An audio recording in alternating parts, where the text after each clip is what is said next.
We were surrounded by distraught people, who in turn were armed with both conventional weapons and homemade ones. Some have a shovel, some have a knife, some have a knife tied to a stick, imitating a spear. And they are led by their self-proclaimed Robin Hood. "We knew," exclaimed the guy with the bat wrapped in barbed wire, "that the end of the world was inevitable." "You grab all the power and money for yourself," exclaimed another, also standing in this crowd, "and we were treated like crap. It's like we're some kind of bugs." He was indignant, raising his voice and threatening with a hammer. "You called us insects." It was heard again in the crowd. They looked down on us. Some of them had a homemade weapon that looked like a sickle tied to a stick or a knife and two sharp awls tied to a stick. The so-called Robin Hood has a pink girlish backpack with a star and the inscription star hanging behind his back. "That's right, we are insects." The crowd exclaimed again. "From now on we will live like bugs." We stood and were silent, not understanding what kind of jungle these people were heading into, but we didn't stop them from speaking out. "We saw beetles destroying soldiers." They shouted again from the crowd. "Thank goodness for the bugs." A brunette exclaimed in the crowd and raised his hands with scissors and a hammer in the air in exultation. "That's right, we are insects." Cheers rang through the crowd. "This is the land of insects." The crowd cheered again. "Our land. Destroyed bridge. The transport of this almost extinct city stands still. High-rise buildings are covered with a component that is secreted by insects. Let's give them to the beetles." The crowd finally decided what to do with us. As a sacrifice. The beetles grew due to changes in the atmosphere. My new friend said that he saved my life. These same ones became cavemen in a matter of days because of their idiocy. "Stop."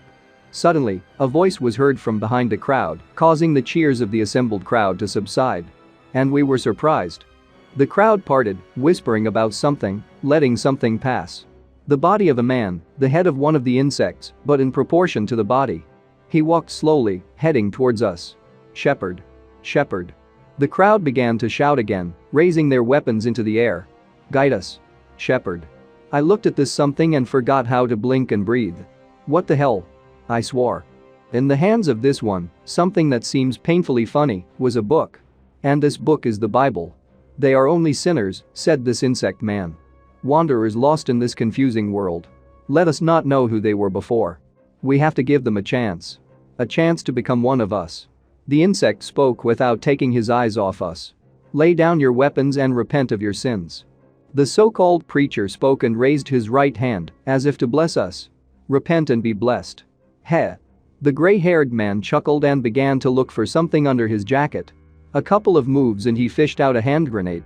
"Did you think," my friend said, "that we would fall for such crap?" And then he pulled out the ring. "Drop the Bible, bitch. I'm impressed by your ability to fool your brain." My new friend snorted. "But I have not the slightest desire to join you. Let's just pretend we've never seen each other," he said, putting a grenade forward. "Deal?" But in response, the insect man only remained silent and did not take his large eyes off the gray-haired man in the jacket. "Kill them." The overgrown insect immediately spoke briefly. The crowd immediately rushed at us, brandishing their weapons and shouting at the top of their lungs. The gray-haired man was even taken aback by this turn of events because he failed to intimidate. And what can we talk about for this? People are like cannon fodder. He doesn't care if they are mowed down with a grenade. Suddenly there was a blow from the side, and the bunch of crazy people immediately stopped without reaching their target. We immediately turned towards the sound, as did many of those present here. Miss Song stood at the top of the stairs. She had a backpack over her shoulders and a weapon in her hands. Frightened look. "Get out." "But not that." She shouted right away, trying to intimidate. "Miss Dream." I spoke, recognizing my former companion, which surprised the old man. "Is this your partner?" he asked immediately. Miss Song was still standing above, ready to shoot at any moment. Although it looked more like a timid bunny with a grenade launcher. I warned. "Get out." She screamed again at the top of her lungs. "I will shoot." They stood silently and all looked at her, without taking their eyes off. But it slowly but surely began to dawn on them. This is a girl. That's right, but they are men and there are many of them. It smells like kerosene. Holy shit. Yeah. Remarks were heard from the crowd present. There is a feeling that there is already a completely different subtext here than regarding physical forces. Woman. Someone said again. Oh shit. I exclaimed immediately as soon as it dawned on me. Sleep, run. Woman. The men present exclaimed and immediately rushed towards her. "Woman. Don't come." The brunette shouted again, threatening with a gun, and sweat appeared on her face. "Not. I will shoot. I am not kidding." Clutching the weapon more and more tightly to herself, she shouted, trying to scare the brutalized people. But nothing stopped them, and a hooting rumble swept through the crowd. Suddenly there was a shot with a bright flash. The bullet reached one of the men approaching her and was thrown back by the shock wave. Following his bat, he immediately rolled down the stairs, kissing his body step by step. But Baba's scream did not end. The men did not stop and ran towards her like crazy. It looked even more like hungry people who were lured by a juicy steak. 3 shots from her weapon and cartridges immediately flew to the side, and 3 bright lights immediately flew into the crowd of distraught people. Someone was hit and he also flew head over heels down the stairs, but this didn't stop many others at all. Again, 3 shots flew into the crowd with bright flashes, and each time they were pushed back a little by the recoil of the gun. But it was not there. It is clear that someone has finally caught up with their tasty morsel, since someone's heavy palm rested on the gun, making it clear that she would stop shooting. In front of her, right next to her, one of the crazy people stood and, mockingly, looked at her, not taking his eyes off. He threw her gun away and threw her onto her back. Mocking her, the one who threw her to the ground without a word unceremoniously, immediately began to spread her legs in order to achieve what he was looking for and satisfy his brutal instincts. "Creatures." My new acquaintance shouted, clearing his path with a lawn mower and mowing not grass, but living people. "Get out. Let's get away from her. From the road." I also screamed, using the machine gun not for its intended purpose, but as a baton. They quickly removed their paws. "Move over." They pressed forward one after another, almost lining up for the girl. "I am the first. I am the first." Only their exclamations could be heard. Miss Song just screamed in fear, covering her face with her hands, trying to somehow protect herself from the rapists who attacked her like a dinner party. She screamed at the top of her lungs, and tears were already flowing down her cheeks. "No." I shouted, using the butt of my weapon and hitting my opponents' heads with it. "Miss Dream. Bastards. Enough." I shouted, unable to keep up with the crazy pack that surrounded my partner on all sides. Suddenly the gray-haired man stopped. He looked back and did not move further. What he saw immediately shocked him. "Come here." He shouted, grabbing me by the scruff of the neck. "We need to run." "Let go." I screamed back, trying to break free from his grip. How can he say that when he needs to save Miss Song from these ignorant people? "Let me go," I said. "Look." The old man screamed, pointing somewhere back. Mutant insects began to flock to our noise. They were flying in a large group towards us. They looked towards those gathered and, buzzing, moved closer and closer every second. People immediately began to scream and run away as the insects began to attack them, diving from the air. "Arg, help." One of them screamed as soon as the legs of the mutant insect began to wrap around him. "Shout." Second. And the sting immediately dug into the back of the man running away. "Back." Another shouted stammeringly, waving a stick from side to side in an attempt to drive the mutant away from him. "Don't come near. Clean up." But this did not frighten the insect. It stood silently in front of him, tilting its head to the side and looking at the stupid little man. But before he could finish shouting the word he wanted to say, the insect immediately grabbed his head with its mouth. "Miss Dream." I exclaimed, looking for my partner in all this bacchanalia. "Where are you?" "Miss." I wanted to call her again, but immediately stopped. I saw her lying motionless on the ground and one of the diving mutant insects approaching her body. The girl curled up and breathed quickly after the stress she had experienced, not noticing anything, only occasionally twitching and trembling. The insect, in turn, looked at her and could not understand whether the creature that lay in front of her was alive or whether it needed to be immobilized as quickly as possible. Suddenly my gaze fell on the weapon lying next to me, which had recently been knocked out of the hands of the victim Miss Song. I immediately grabbed it and headed towards her in order to somehow help and prevent the vile insect from killing her. The mutant insect heard the sound when I grabbed the machine gun and immediately turned its massive head in my direction. I sat down, leaning on one knee, and immediately began to aim at the overgrown insect. Suddenly something caught my eye and I was a little distracted from the task that stood before me. I saw the same crowd of distraught people. They were hiding behind a creature, a man with the head of an insect, and shouting something. "Pastor, save us." They shouted, holding his hands. "Hey, take your hands off." Something was indignant in response, trying to escape from their grip. Save us please. People were screaming again. The beetles don't know that we are at the same time with them. Those who had lost their minds shouted in one voice, clasping their hands in front of them, as if praying. Pastor, explain to them. We are from the same tribe. I said let me go. Something was indignant, still trying to break out of the human grip. How will I explain this to them? They're insects. You said you had the power to communicate with them. People exclaimed in response to him. Save us. You crazy idiots. He exclaimed, resisting with all his might the attacks of the people.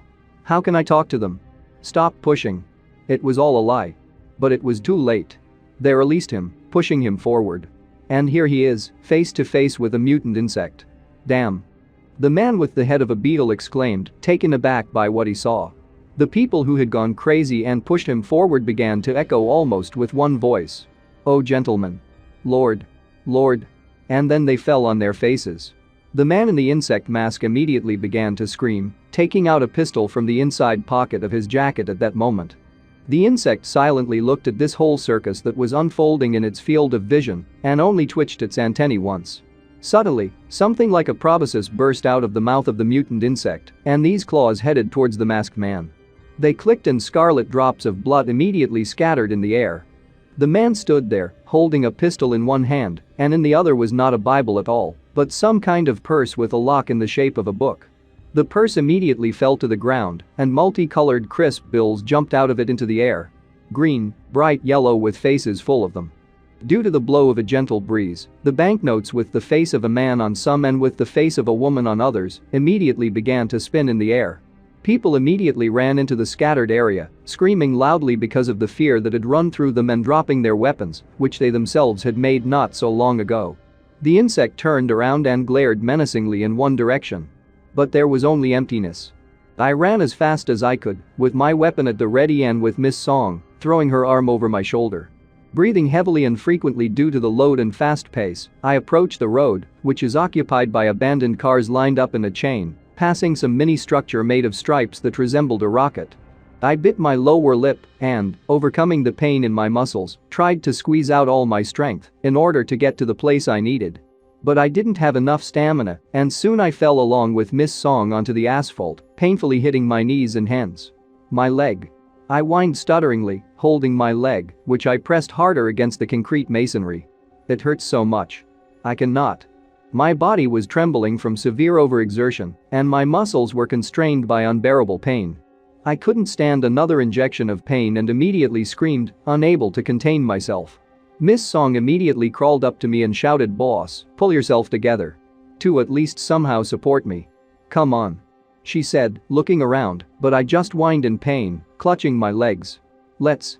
I whined again and shouted out help. Suddenly, at the end of the escalator, which had already stopped forever, the same huge insect monsters appeared at the very top. Like Jack in the Box. "Miss Song, down." I immediately shouted when I saw them. "What?" The girl was taken aback. "Leave quickly." I exclaimed again. "Down the stairs. Let Backward test together." The girl did not let up and began to grab me by the shoulders in an attempt to drag me with her. "I will help." I grabbed the machine gun so that I could be ready to shoot at any moment or divert all their attention to myself. But she took my arm and helped me get up, guiding me to the escalators that lead down. We stopped immediately as soon as we saw a familiar gray-haired man. He collected cylinders in a pile at the bottom of the stairs, and most likely they were filled with nothing more than gas. One by one, the metal cylinders rolled under his hands. Ding! Was heard as soon as they came into contact with what was already lying in the pile of those brought. He again touched each cylinder in turn, and immediately a subtle whistle began to be heard. Yes, he turned on the gas and apparently wanted to have a barbecue. Smart, smart. No.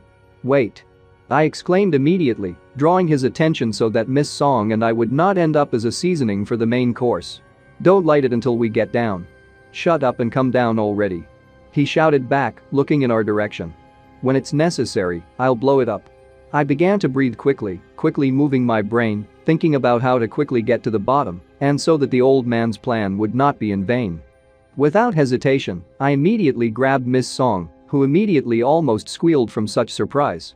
A little more and I would have attracted a lot of unnecessary attention. I sat her at a distance between the escalator railings and pushed her so that she went down as if on a slide. But alas, this did not happen without unnecessary shouting. Overcoming the pain, I also tried to climb onto this area. Unfortunately, at the wrong time, my body became a sack of potatoes. Somehow I succeeded and I also went down at a terrifying speed. The insect did not waste much time and immediately hurried after our heads, but about the stopped stairs. The other one, who stood next to the first one, only looked after its fellow without taking any action. Suddenly, as if sensing something was wrong, it began to chirp. And the three mutants, who wanted to hurry after the people after their brother, immediately stopped, looking back at what was apparently the main one among them. I quickly sank down among the cylinders, leaning on my legs, holding the machine gun. I almost fell from the poly, which pierced me with needles from bottom to top, when Miss Song immediately grabbed me, trying to help me move. "Hey!" I exclaimed, trying to at least lean on the gun. "Come on!" Miss Song exclaimed, pushing me. The cylinders continued to whistle, filling the floor with gas. They poured a substance onto the first rag they came across, or rather a sock, that would probably catch fire and initiate an explosion. The old man looked closely at the distance that was to the cylinders and seemed to be calculating something in his mind. Holding the sock, he seemed to ask a question. He was waiting for the guests in order to blow them up, but they were not observed. "Well?" he asked. "Where are they?" We also stood in tension and anticipation. Standing with the sock soaked through and the lighter ready, the man was still looking out for his future victims. Suddenly something tensed him, and he turned his attention to another descent from the upper floors. "Damn it," he swore mentally, "but not this. Down onto the platform." He immediately exclaimed out loud and rushed away. "Faster." We looked after him in disbelief. He set fire to the sock as he walked, still looking back. Swing. And the thing shrouded in fire immediately flew off into the distance. He aimed for an empty area between the columns. The gas was still coming out of the cylinders, creating a whistle. Gas was everywhere and filled every millimeter of the floor. The stairs were still empty, and the insects were in no hurry to attend our dinner party. Second. And then suddenly those whom we had been waiting for so long appeared. They did not appear on the escalator, but on another descent from the floors. Clever creatures. They saw a fire in the middle of the area in front of them and braked almost immediately, not understanding where the fire was coming from. But a little more and there was a loud explosion, spitting fire even onto the top floor, where the very first descent on the escalator began. Right to the nose of the quick-witted beetle. We were lower and only looked back at the sound of an explosion behind us. "This is the fourth line," I said, studying the route. "To get to Namian, you need to take the second one. This leads in the other direction." "Are you talking to me?" the old man asked, turning to me. "Crazy? I'm not from your company." "Hey," Miss Song called, sitting down next to me, "eat this and show me your leg." She didn't look good when you were sleeping. I just sat opposite her, holding the machine gun. So I ran to the pharmacy to get some medicine. The brunette spoke again. "They should help a little." "Thank you," I thanked her immediately, Miss Song. "And last time too." I took 2 blue and white capsules from her hands. "Come on." She only snorted in response. "You two risked your life to save me." Smiling, she said, "I will do anything for you." The gray-haired man stood at a distance from us, only listening out of the corner of his ear to what was happening. "What did you say?" the gray-haired man asked, immediately turning to Miss Song. "Did you go to the pharmacy? Alone?" He doubted her words. The feeling is not as if this is a mockery, but rather that it is apparently very dangerous there. He was surprised by his words. "Hey. Yes." She finally muttered in response. "There is one here, right in the Seoul station." "Is something wrong?" The brunette did not understand such ardent interest. "How did you manage to come back from there unharmed?" said a new acquaintance, not taking his eyes off my partner. "Do you know why even these morons avoided that place? There are just a lot of infected people there." The gray-haired man explained, remembering that area. "They're all over the station." He spoke again, remembering a huge building with stained glass that turned the color of a swamp and slightly hunched people with eggs on their backs scurrying around the playground. That's why those suckers didn't stick their noses in there. But the girl only frowned and grunted in response, not taking her eyes off the strange familiar. "I don't know what you're talking about." She spoke as if nothing had happened. "I didn't meet any infected people there." "Hey," she called out to me again while I was quenching my thirst, "show me your leg." "Wait," the gray-haired man immediately turned to her again, heading closer to us. "I'm not done yet." Suddenly Miss Song grabbed the gun. She immediately reloaded it abruptly. and pointed it at the gray-haired man.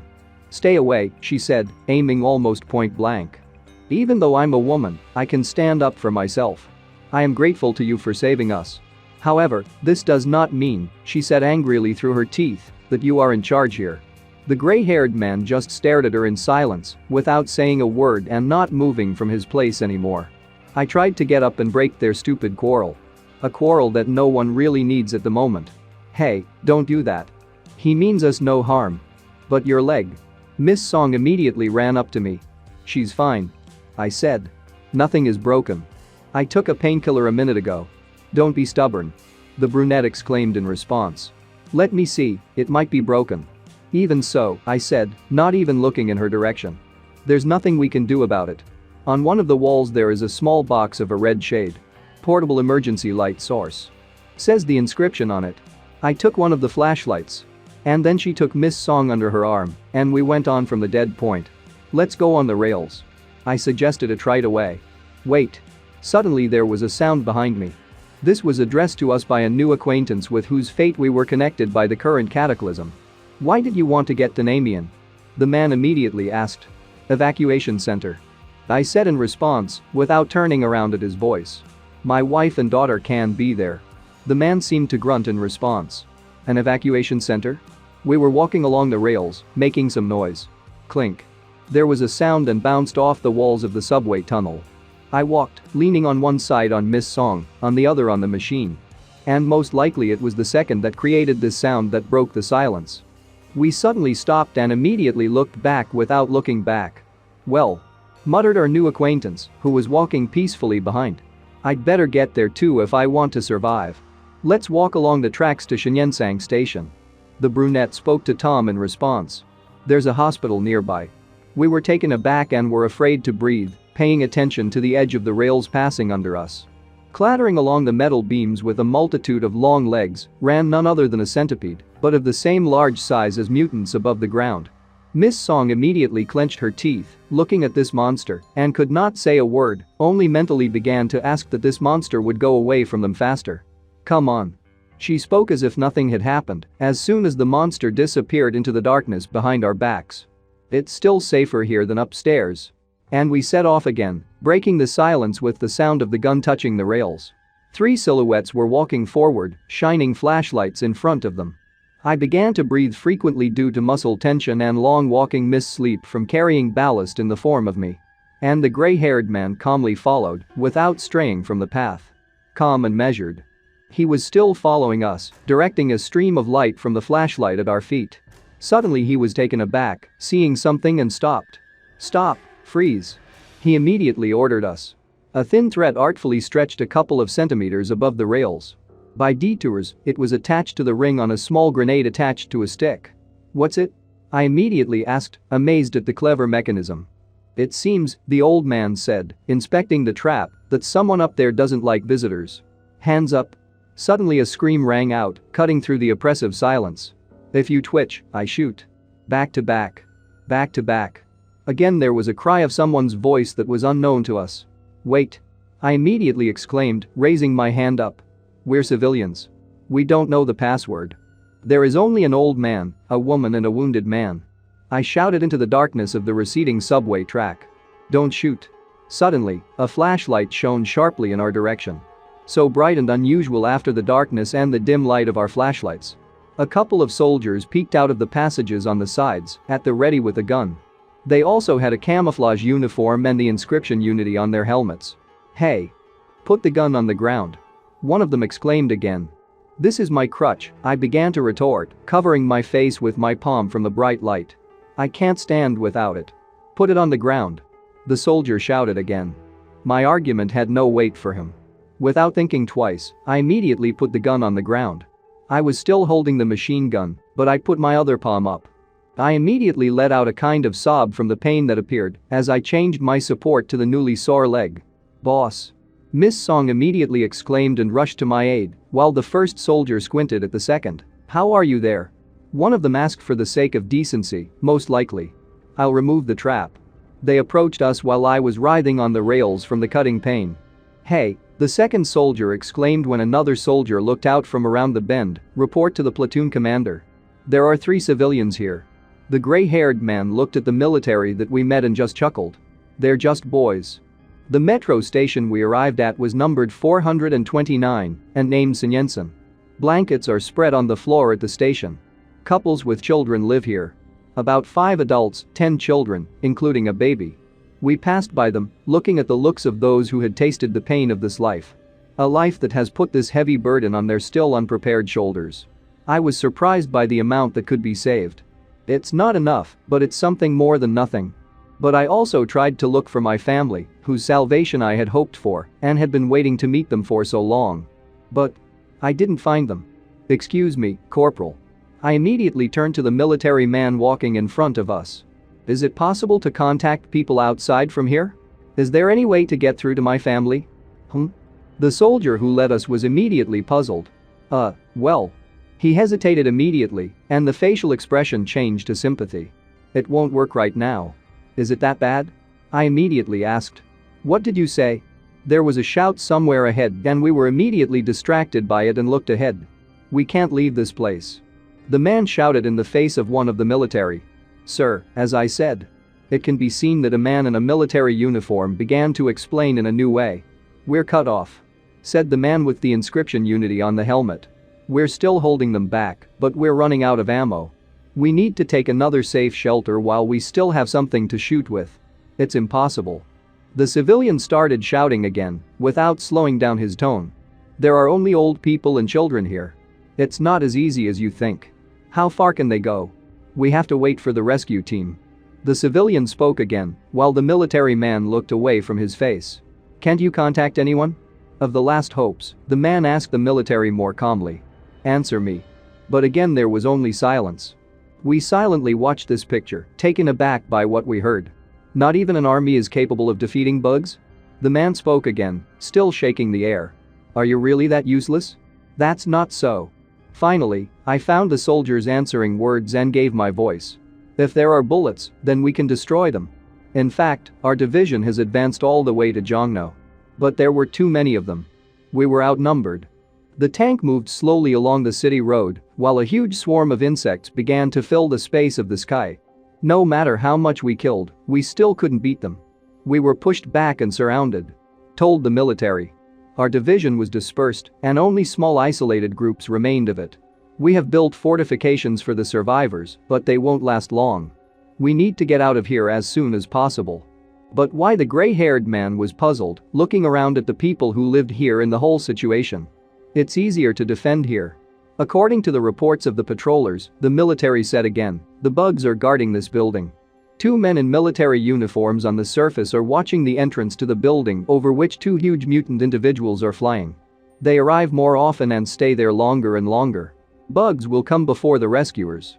The man spoke and clenched his teeth. Sweat could be seen rolling down his face, and his body was shaking with a small tremor. We need to get out of here. I closed my eyes and raised my head in the hope of digesting everything I heard from the mouth of the military. Sorry, sir. Suddenly they turned to the military man who was leading us, and we immediately turned around with him. The children came up to us. 2. The girl is slightly taller with a square, and the second is shorter with short hair gathered in 2 small ponytails. You are welcome. Take. The girl babbled that she was a head taller and held out a small bun sealed in a package. My mom and dad. Babbled the baby, looking away. The bugs took it. Please, she begged, still holding out the bread, save my mom and dad. Please, sir. A man in a military uniform with the inscription Unity on his helmet was taken aback. Sweat immediately broke out on his face, and he couldn't say anything back to this little girl. We both stood in silence, not knowing what to say to such a request, when you know for sure that their parents are dead, but you will not directly tell this to such a fragile baby. Miss Song was standing in the toilet by a row of sinks and rinsing her hands under a stream of cool water. Having collected more water in the palm of her hand, she immediately washed, rinsed her face, pressing the collected water to it and not letting go, enjoying the coolness of clean water and freshness.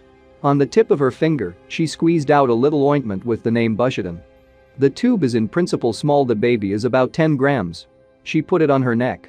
After applying the ointment, she put on her jacket and, taking her backpack, left the toilet. I was sitting on the floor, leaning on the cool surface of the wall. They helped me with my leg by making a homemade tire, so to speak.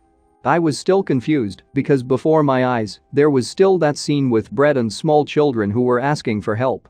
I stood up abruptly, overcoming the pain that came over me. "Sit down and don't do anything stupid." The old man's voice rang out behind me. "The soldiers took away our weapons. Are you going to fight with your bare fists?" A white-haired man snorted, reasoning over the current situation. "You have a better chance of survival here." I stopped right there, looking down at the floor, and Miss Song took my hand from the left, looking puzzled and not understanding what could have happened.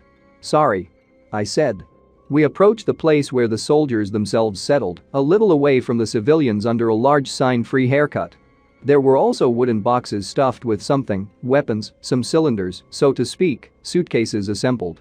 They immediately looked back in our direction. "You said," I said, "that we were going to leave. But where?" "The situation for today is not clear." One of the military immediately explained. "But if everything stays that way, then we are going to the nearest center Anyang." The soldier explained, and it was as if I was hit on the head with a butt from his words. "How?" I immediately asked him. "Insects choose tall buildings for housing." The soldier immediately explained. "Therefore, we will cross the Donjak Bridge and head to Mount Gwanak." A guy in a military uniform immediately explained. "Following the road and being under the cover of buildings." "Wait, is that a flamethrower?" The old man immediately asked a question, seeing an interesting thing among everything in this place. "Yes, it is." The soldier spoke. "Why don't you use it?" The gray-haired man was puzzled. "He's better than automatons. The fire is too strong." The soldier muttered, looking down. "Probably, this is due to the increased oxygen content in the atmosphere. The flamethrower heats up and melts quickly." The soldier explained. "But it's still usable, right?" The old man did not calm down. "There were cases," one of the soldiers said, "when they exploded. Therefore, we are forbidden to use them." "Corporal Jian." Suddenly a soldier came up and called. The other one was surprised. "Hey." The first one started. The second one said something inaudible to us, which caused the first one to immediately raise his voice. "What? Where is he?" We looked in their direction, not understanding at all what had happened, but we didn't say anything. In one, two soldiers were talking through an underground passage, while a third with his arms bent at the elbows behind his back was sitting on the floor, touching the floor surface with his head. "Hey, you," one of the soldiers exclaimed and slapped another savory slap in the face, "muzzle to the floor, now." He ordered in a raised voice. "I'm sorry, sir." The second one stammered.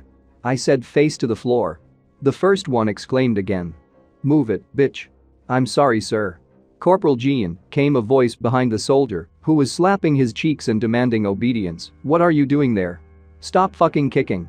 Only Corporal Jian exclaimed in response. "Because of you, the seniors have to do all the work." He was still loudly indignant. "Do you think this is how it should be? They're just resting after their shift." The soldier who came began to defend in raised tones. "It's still early. Stop talking." The corporal snorted. "They allow themselves to do this only because you are a commander, like a bullet out of shit." "Wait." The soldier answered him in response. "Why did you leave the post?" He asked immediately, pointing to his wristwatch. "I needed to take a piss." The corporal muttered, waving it away. "On Sci Street." The soldier who was talking to him couldn't stand it. "You should be on duty right now." "Like I fucking care." The corporal snorted in response. We went down to the noise and began to observe the whole unfolding picture. I only had 2 months of this shit left. The corporal was muttering to himself, going somewhere, when suddenly he was immediately stopped by the shoulder. "Shut up and go back to your post. Now." "This is an order," shouted the corporal, chastising. "Go upstairs." But the corporal just gave the middle finger and walked away as if nothing had happened, holding his gun. Miss Song and I looked at it as something unimaginable. This shouldn't happen. And this is our military, which should protect civilians. The old man crossed his arms over his chest. It's like it's nothing new to him. Although it is age, it is not surprising that he managed to see a lot. At the post on the street there was a truck, in the back of which stood one of the soldiers. The other one is not far from the first one, but on the ground, not in transport. Suddenly, one of them saw something and was surprised. "Hey! There!" The soldier who was in the back exclaimed and pointed somewhere to the side. A walking infected man with a bunch of eggs on his back was slowly but surely heading towards them. "This is one of them." They exclaimed in response to the sentry, and he immediately began to aim. Shoot. But suddenly, the infected person raised his hand and screamed as if nothing had happened. Wait. Don't shoot. I'm normal. He shouted, sweating with excitement. Help. The guards were immediately taken aback and broke away from the sights, not believing their eyes. What? Exclaimed the soldier heading for the sentry. Has one of the infected soldiers returned? He asked immediately, not believing the information he had just heard. Whose is it? I have no idea. The informer rapped out. Probably someone from the 4th squad. Not far from them, soldiers were crowding, discussing and examining something violently. They stood so tightly in a ring that nothing was clear from afar. Please, the newcomer begged, sweating with excitement, take this stuff off me. You are welcome. Medic, take them off. One of the soldiers turned to a guy in the same uniform, but there was a distinctive feature on the bridge of his nose, namely glasses. What? Stammering, the so-called medic was taken aback. How? I cannot. He still stammered. Then I'll try with a knife. Suddenly someone spoke the same way from the crowd. Cut it already. There was an exclamation in response. We approached the soldiers huddled around the victim and began to try to see what had happened.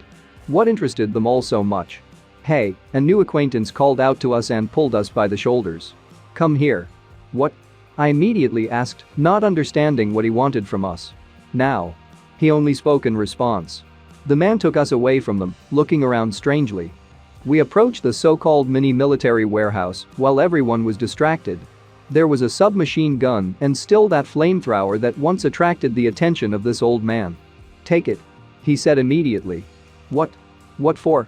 I was surprised, not understanding such a mean act on his part.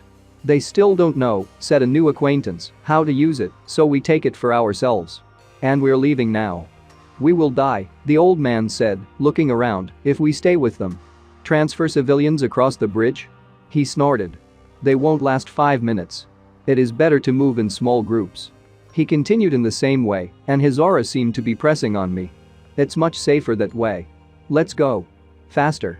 But I couldn't make up my mind to take such a step because I still had that little girl in front of my eyes with the bread still packed in her hands. How her little hands pull him in our direction and she begs us to do something for her. No, I can't do that. I finally said in response. What? The gray-haired man was surprised by my answer. Don't you want to go to that center? Of course I want to, but this does not mean that I will do anything for the sake of survival. That was my answer.